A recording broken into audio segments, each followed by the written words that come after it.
Veja que eu coloquei para vocês aí um slidezinho que você vai ter uma pinturazinha exatamente desse índio na questão econômica, tá certo? Você vai ter a mulher trabalhando aí com a cerâmica, você vai ter o homem aí fazendo seu arco, o meninozinho do lado aprendendo, tá certo? Então você vai ter a questão econômica bem interessante nesse slide. Quanto à religião, meus queridos, como era a religião desses índios aqui no Brasil, tá certo? E no resto da América?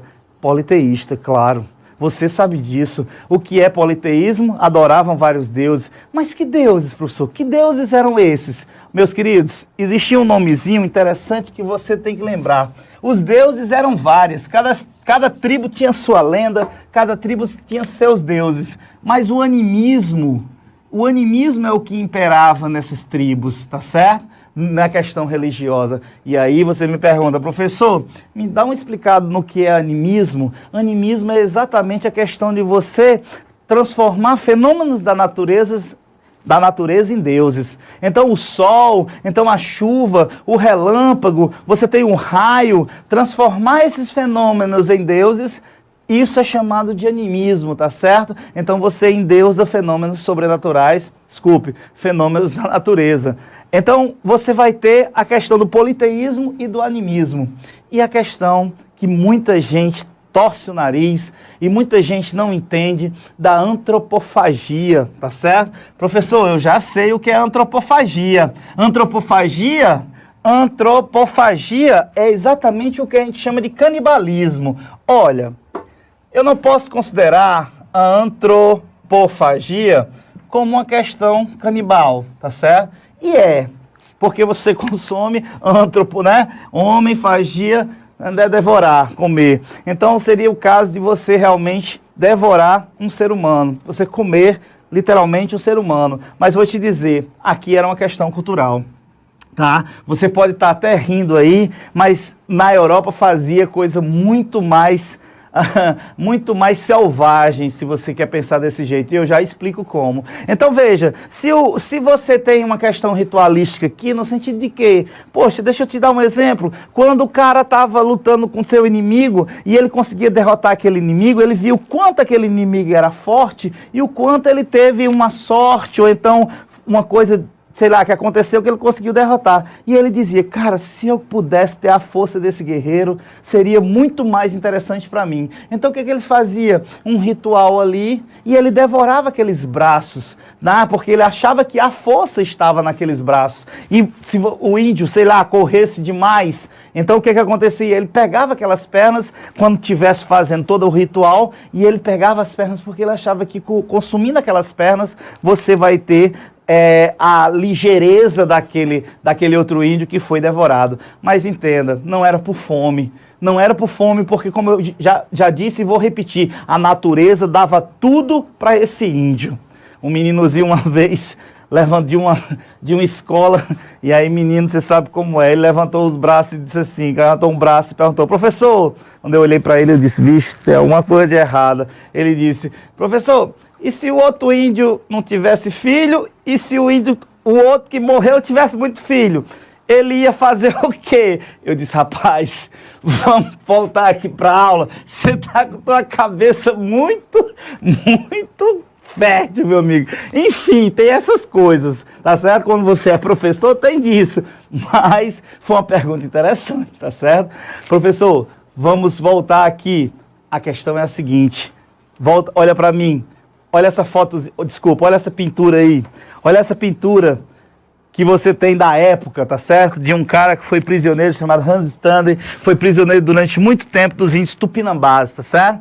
Então você vai ter exatamente isso. Parece selvageria, né? Uma fogueira, uma pessoa aí que foi, ou várias, que foi retalhada, né? Você vê braço, você vê perna, você vê, né, a parte da costela, e você vê os índios devorando essas partes, tá certo? Agora eu te pergunto, mesmo período na Europa, uma mulher que faz alguns chás, que cura algumas doenças, é acusada de bruxaria e simplesmente é queimada em uma fogueira em nome de Deus, porque dizem que ela é uma bruxa. Meus queridos, isso não é selvageria? Então pensa, essa questão de ser civilizado ou ser selvagem. Veja esses conceitos, se aproprie deles e comece a relativizar. Porque a gente está falando de cultura. E quando a gente fala de culturas diferentes, a gente tem que entender que é muito, muito difícil você realmente não olhar com os seus olhos a cultura do outro. Então você tem que começar a fazer esse tipo de exercício. Você tem que começar a ver a cultura do outro com olhos do outro, tá certo? Dentro da cultura dele. Para ele isso não é estranho, ok? Para ele isso não é nada estranho, com certeza. Então você vai ter comida, professor. Olha, as principais plantações, o principal produto, realmente, mandioca. Tá certo? Você tinha plantação de feijão, a mandioca, da mandioca, e aí eles faziam as coivaras, que eram aquelas queimadas, tá? Aquelas queimadas controladas para poder plantar os produtos. Eles faziam isso, plantavam e colhiam. Agora é interessante, como não tinha técnicas muito, vamos dizer assim, avançadas, muitas vezes eles esgotavam o solo. Ou seja, eles plantavam tanto, não faziam ainda aquele sistema de rotação trienal de cultura, né? O que seria uma rotação trienal? É quando você planta, você divide a terra em 3, e aí você planta geralmente 2 produtos e deixa uma parte em descanso. Quando é no outro ano, você faz exatamente, você passa o que estava em descanso, faz como vai rodar, ó. E esse daqui deixa em descanso. E o último, você tem aqui o descanso, vai para cá, o X vai para cá e o Y vai para cá. Veja, em 3 anos, 3 momentos diferentes, a Terra sempre descansa em um determinado momento. Isso aqui, em muitas aldeias, não existia. Era uma técnica que ainda não... eles não tinham percebido. Então, muitas vezes, quando você planta demais numa terra, planta, colhe, planta, colhe, planta, colhe, o que vai acontecer? Você vai esgotar essa terra. Você vai simplesmente deixá-la sem condições de plantio. Então, quando eles percebiam isso, eles iam embora. Eles iam embora, iam para outro local que tivesse caça, que tivesse pesca, que tivesse agricultura, terra que fosse fértil para poder ser plantado. Daí as taperas. Daí você encontrar muitas vezes a questão de aldeias abandonadas, a questão da tapera, tá certo? Então veja, mostrando aqui para vocês o seguinte, depois que o domínio, uma coisa que eu queria dizer para vocês, uma vez me perguntaram o seguinte, professor, eu li no livro que os índios chamavam o Brasil de Pindorama, isso é verdade? É, mas não... Era um nome muito difundido entre as aldeias, tá certo? A gente está falando, lembra, do povo tupi, né? A gente está falando do litoral, né? Então, vários povos, várias tribos indígenas tinham um nome diferente para chamar o Brasil. Mas o que realmente reinava era Pindorama, tá certo? E o que significa Pindorama na língua deles? Terra das palmeiras altas, né? Terra das grandes palmeiras. Por quê? Porque se você pudesse ver, a Mata Atlântica naquela época, cara, a floresta, imagina, é só floresta. Imagina nenhuma casa. Imagina só algumas aldeias indígenas dentro da própria mata, convivendo com ela, tá certo? Se integrando a essa natureza. Então, por favor, os curumins, as cuiatãs, ou seja, as meninazinhas, né, os meninozinhos, né, brincando, aprendendo o arco e flecha, os homens trabalhando, caçando, pescando, produzindo só aquilo que eles precisavam, e as mulheres lá, cuidando dos filhos e da agricultura e da questão vamos dizer assim, da aldeia, tá certo? Lembrando para você, dúvidas, por favor, dúvidas, esse assunto é muito gostoso, esse assunto é interessante, esse assunto é nem... Não vou chegar na sua casa, vou voltar, tá certo? Esse assunto é muito importante para o Enem. Então, você tem dúvida? Por favor, hashtag no EnemBR, manda para mim, fala comigo, diz o que você quer saber, diz o que você tem dúvida, não deixa nada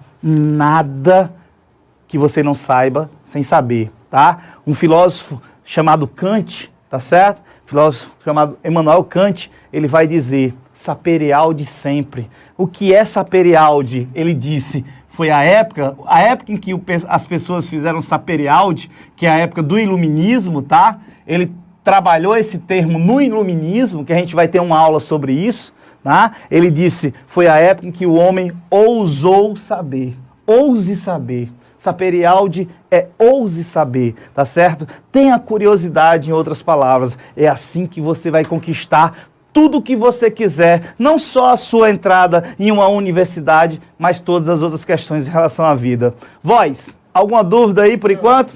Então vamos continuar. Olha só, então veja, estava indo tudo bem, tá certo? O índio lá, o índio na sua questão da aldeia, tá certo?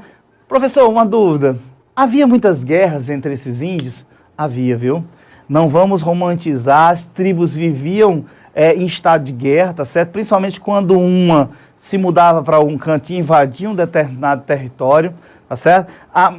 A questão das armas realmente eram rudimentares. Você vai ter a questão do arco, a questão da flecha, como você sabe, tá certo? Havia um cacique, tá certo? Havia um líder, mas esse líder, entenda, esse líder ele não era por uma questão de, eu mando em todo mundo. A questão do líder não é eu mando em todo mundo. A questão do líder era o quê? A questão do líder muitas vezes era por escolha, era a questão do guerreiro forte, era a questão do guerreiro sábio. Então ele era quem coordenava aquela aldeia. Muitas vezes, e a grande maioria das vezes, ouvindo as pessoas, principalmente os mais velhos. Havia um respeito muito grande pelos mais velhos. E aí, às vezes, eu pergunto a você, você tem isso numa sociedade civilizada, né? Muitas vezes, o mais velho, ele é descartado, tá certo? Em várias ocasiões. Aí você me pergunta, mas professor, eu li em algum canto que, por exemplo, tinha determinadas tribos indígenas que se a Índia, né, traísse o índio, né, em relação a uma monogamia, ela era assassinada. Se houvesse um filho, fruto dessa, vamos dizer, dessa traição, o menino era enterrado vivo. Sim, é aquela coisa que eu te falei. Existiam várias tribos e cada tribo tinha uma cultura. Muitas vezes havia a questão cultural parecida uma com a outra, mas cada um às vezes tinha sua particularidade. Você vai encontrar coisas muito diferentes nas diversas tribos indígenas que tinham aqui no Brasil, por exemplo. Agora, existem determinadas coisas que você realmente tem quase que uma unanimidade do que tinha ao redor disso. Quando o Enem traz esse tipo de questão, né, porque você não tem fontes comprovando determinadas histórias, né? Então ela confronta essas fontes. Ela pega historiadores, ela pega estudiosos, ela pega antropólogos, que seriam pessoas que estudam essas sociedades, e aí elas vão confrontar as ideias e a partir daí tirar os enunciados da questão, um enunciado de questão e os itens da questão. Então perceba que jamais ela vai colocar algo duvidoso, algo que generalizar, isso que eu quero que você entenda, não vai haver uma generalização, tá? Não vai haver algo homogêneo, vai haver uma pergunta em relação a um confrontamento de ideias sobre aquela civilização. É isso que eu quero que você perceba, tá? Então vai chegar a questão do branco, do homem branco que vai chegar aqui no Brasil.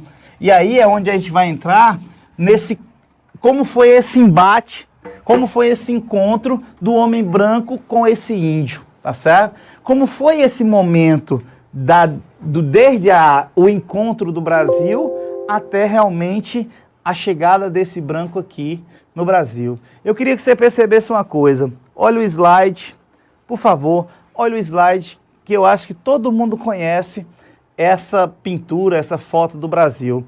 Na verdade, o Tratado de Tordesilhas. Tratado de Tordesilhas, você tem que lembrar, por favor, foi quando houve a divisão das terras da América entre Portugal e Espanha. Se você quiser uma data, 1494, Tratado de Tordesilhas, ok? Então, o que vai acontecer? Preste atenção. Olha no mapa o domínio português. Tudo bem, não é o Brasil como é hoje. Professor, como é que o Brasil se estende e fica mais ou menos com o território que é hoje, com as fronteiras que é hoje? Olha, isso aí vai acontecer, e a gente vai ter uma aula sobre isso, pós-União Ibérica, tá certo? Você vai entender por quê. Mas inicialmente era ali. Dizem que o Brasil ficou esquecido. eu acho que eu não concordo, tá certo? De 1500 a 1530 é chamado período pré-colonial porque não houve um interesse. Não houve um interesse no Brasil nesse primeiro momento. Mas ficou esquecido? Acredito que não. Por quê, professor? 1501, quando Cabral chegou aqui, e há uma discussão muito interessante sobre isso. Dizem que Cabral saiu de Portugal com intenção de ir para as Índias, tá certo? Contornar a África, chegar nas Índias e pegar especiarias. E aí ele foi se afastando cada vez mais da costa africana, e aí chega uma hora que chega lá na Bahia, chega aqui no Brasil, tá certo? 22 de abril de 1500. Fontes já dizem hoje que antes de Cabral, vários outros navegadores chegaram no Brasil antes dele. Mas, por exemplo, você tem navegadores espanhóis, como Vicente Pinzón, que chega há alguns meses, tem relatos que ele chega no Brasil antes de Cabral. Mas por que a Espanha não vai ter esse domínio sobre o Brasil? Porque pelo Tratado de Tordesilhas, essa parte pertencia a Portugal. Agora, vou ser sincero, os caras chegaram aqui, encontraram muito mato, encontraram uma terra diferente, encontraram índios e alguns deles antropófagos, né? Não encontraram o ouro, que era a grande busca dessa época, não encontraram imediatamente especiarias. Então os espanhóis não iam, talvez, e aí isso é uma questão que eu acho, brigar por esse território, já que o Tratado de Tordesilhas, que ele assinou junto com Portugal, dizia que essa terra era portuguesa. E aí, durante muito tempo, por exemplo, eu estudei nessa época, onde dizia o seguinte, uma tempestade levou Cabral, tirou Cabral da rota que ele ia e levou ele para o Brasil. Olha, hoje em dia já se sabe que havia uma intencionalidade, ou seja, foi intencional a chegada de Cabral aqui. Ainda existe alguns historiadores que discutem sobre essa intencionalidade, mas cada vez mais documentos, a própria carta do escrivão de Cabral mostra que já tinha sido esse interesse quando Cabral saiu lá de Portugal, tá certo? Então, veja, e por que 1500 você vai ter essa chegada de Cabral aqui? Bom, porque, veja, 6 anos atrás, o Portugal já era dono desse território e não tinha mandado ninguém aqui. Então, veja, naquela época existia o utiposidetes. O que é isso, professor? Quem é dono é aquele que cuida da terra. Então, pelo utiposidetes, se algum outro chegasse, poderia contestar isso. Você não está morando aqui, você não veio colonizar. Então, ele mandou Pedro Álvares Cabral. Se você perguntar assim, professor, Pedro Álvares Cabral passou quanto tempo aqui? Cabral passou só 10 dias. Mas foi o suficiente já para ele rezar a primeira missa, já foi o suficiente para ele dizer que era de Portugal, e depois do Brasil ele segue para as Índias. Meus queridos, olha para mim, entende uma coisa, e aí nesse momento, o rei quando Cabral chegou lá em Portugal, o rei já disse assim, vamos fazer expedições. Antes de Cabral chegar em Portugal, o rei já tinha organizado expedições exploradoras. Em 1501, meus queridos, já tinha uma expedição exploradora para Portugal. Dá uma olhadinha, por favor, nesse slide que eu vou colocar aí para você na tela. Percebe as datas, tá? Você vai ter o quê? Expedições exploradoras. Primeira expedição exploradora, o rapaz chamado Gaspar de Lemo. O Gaspar de Lemo, ele veio aqui e com ele veio o Américo Vespúcio. Esse Américo Vespúcio é uma graça. Já tinha participado das grandes navegações lá com Cristóvão Colombo, de ter descoberto, entre aspas, a América, e agora estava por aqui. É esse cara que vai escrever, porque, não sei se você sabe, mas Colombo, ele meio que morreu sem saber que tinha descoberto, tinha achado um novo continente. É tanto que o nome América é colocado em homenagem a esse rapaz chamado Américo Vespúcio. O primeiro cara que fez aquele mapa que colocou num planisfério a Terra, que vai colocar a América, ele vai dizer, poxa, eu tenho que homenagear o cara que escreveu um livro, ele escreveu O Novo Mundo, que é um livro que ele fala, inclusive do Brasil, e aí quando o geógrafo vai colocar qual seria o nome desse continente, homenageia exatamente esse cara chamado de Américo Vespucci. E ele estava aqui em 1501. E na costa brasileira, e não se iluda não, nesse período pré-colonial não vai ter colonização, ou seja, não vai ter gente morando aqui no Brasil, mas vai ter comércio. Vai ter comércio porque eles encontram no litoral do Brasil, na Mata Atlântica, desculpe, o famoso pau-brasil. Inclusive, o nome do Brasil é engraçado. Quando eles batizaram isso de Ilha de Vera Cruz. O Brasil, o primeiro nome do Brasil vai ser Ilha de Vera Cruz. O Dom Manuel, que seria o rei de Portugal, não gosta. Ele é altamente católico, ele dizia, não, vamos botar a coisa mais linda que é a cruz de Jesus. Vai ser terra de Santa Cruz. Mas depois de algum tempo, até por esse pau-brasil, nós mudamos para o nome de Brasil, que seria o nosso nome hoje, né? Então o Brasil vai ter esses 3 nomes. Nesse 1501 eles vieram, mas vou ser sincero, não encontraram ouro, não encontraram prata. O Caminha, né, que era o escrivão de Pedro Álvares Cabral, quando escreveu a carta, né? A carta lá do escrivão, que é considerado a certidão do nascimento do Brasil, ele vai dizer, olha, a terra é linda, ele vai dizer, aqui seria interessante, principalmente para o senhor rei, o senhor trazer esses índios, né, esse povo daqui, que eles não têm Deus. Então o senhor, como um defensor da Igreja Católica, como um rei católico que é, cabe ao senhor trazer Jesus Cristo para esses, né, para esses silvícolas, né, que ele vai chamar de silvícolas, porque mora na selva, também é um termo altamente preconceituoso. Mas entenda, ele vai dizer também que o Brasil, apesar de não ter riquezas, tem uma terra linda, tem muita água, seria um ótimo posto para quando quem quisesse ir para as Índias poder atracar aqui, se reabastecer e depois ir para lá, como Cabral tinha feito. Então veja, você vai ter esse mote de tentativa, tornar o Brasil atrativo. Mas infelizmente o Brasil não tinha ouro, o Brasil não tinha prata, o Brasil não tinha especiarias, tá certo? Então o Brasil, e aí os livros às vezes dizem, ou foi esquecido, mas não é uma questão de esquecimento, é uma questão de desinteresse econômico. O metalismo é que imperava lá. Quem estava dando lucro seriam as viagens para as Índias, seriam as especiarias. Então veja, o Brasil foi deixado em segundo plano nesse sentido.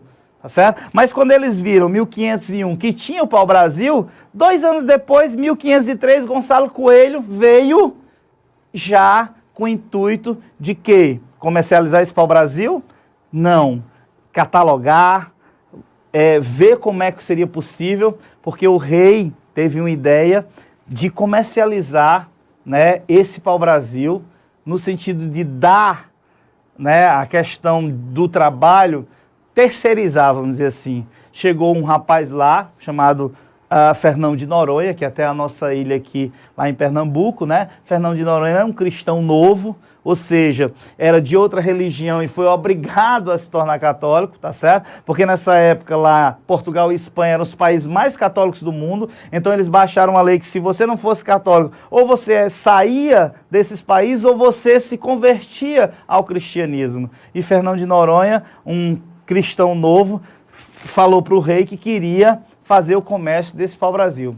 E aí você vai ter exatamente ele dizendo, olha, eu te dou uma parte do lucro, dizendo ao rei, tá certo? Mas você tem que barrar quem quer que seja, ou seja, estrangeiros, para que não façam comércio lá e me dê o monopólio disso.